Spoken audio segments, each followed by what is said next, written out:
people use the word science, I'm in favor of science. I'm not in favor of science in quotes.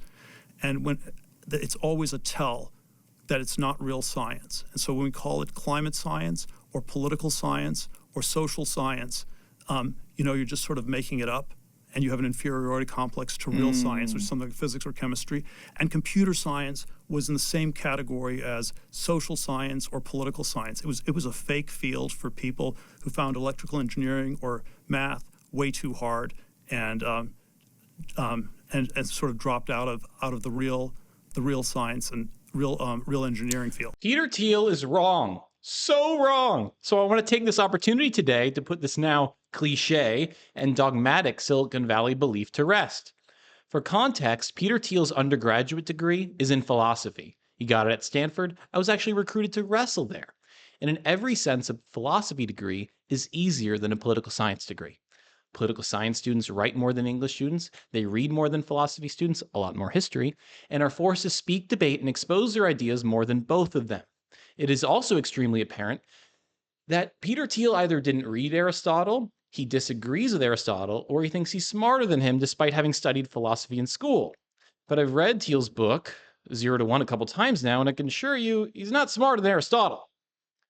Now, it is far from controversial to say that Aristotle is responsible for 1, defining the word science, and 2, clearly stating that political science is a science.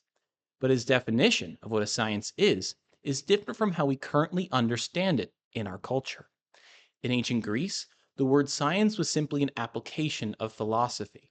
Politics, the organization of human beings, was actually the first and therefore the most important application of philosophy.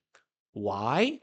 Well, that's what this video is about, because everyone, I believe, would agree that the biggest problems in our world have absolutely nothing to do with electrical engineering, math, physics, software, marine biology, or any technical domain. We live in an era where technology is abundant. Our biggest problems, by far, are political, human problems. So pushing and shaming the youth away from studying these domains is actually borderline criminal behavior. And if ancient Greece put political science and the organization of human beings ahead of math and these other technical domains, then shouldn't we? This podcast was surreal and strange for me to listen to because minutes before I was beginning to reread Aristotle's Nicomachean Ethics on my way back from Paris watching the Olympics.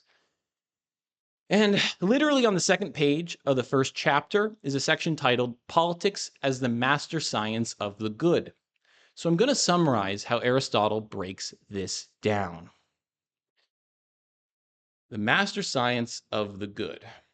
First, he states that every applied science aims to create goodness, and he defines goodness as the aim of action, because action for the sake of action is entirely pointless. He calls politics as the master science because all other sciences serve the political domain, as the core goal of science is to serve the good of mankind, and there is no higher good to pursue than that.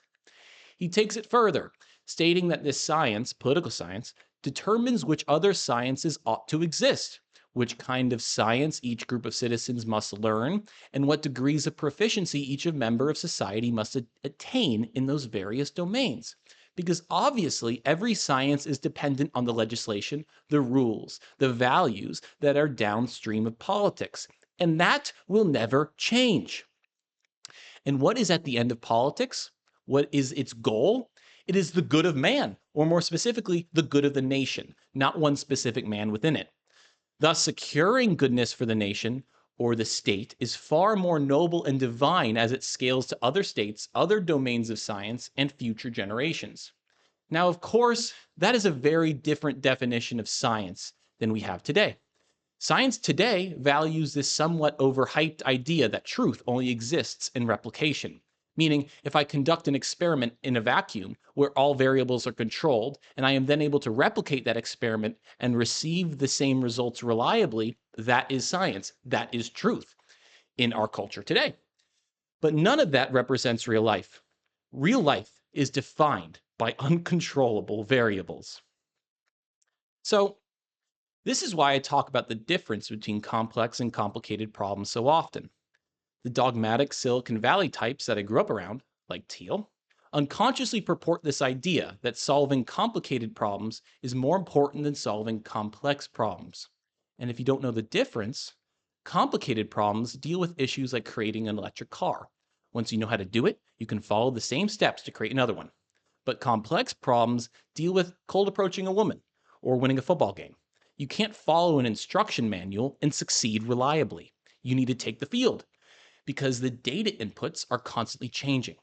Say if you're trying to ask some girl out to, you want her to get a meal with you, and you can see her handbag is made with like some hemp or recycled materials, and her hair is natural and curly, a bit messy. You probably don't want to invite her to that same fancy steakhouse that that your other more narcissistic blonde girlfriends die to go to. So you probably invite her to go to that acai bowl place or to check out that new vegan spot, right? And I don't believe that complex problems are more important than complicated problems or vice versa. Because at the end of the day, basically no humans are on Earth are good at both. I would argue that you can actually define the autistic spectrum as a person who disproportionately struggles with complex problems and are then disproportionately skilled at complicated problems. Not surprising why Silicon Valley struggles with this. Politics, economics, these are complex problems. And how we solve these problems determines, whether or not our civilization survives, thrives, or dies. Gentlemen, that is today's Palavie market research video. We'll pick this up again tomorrow.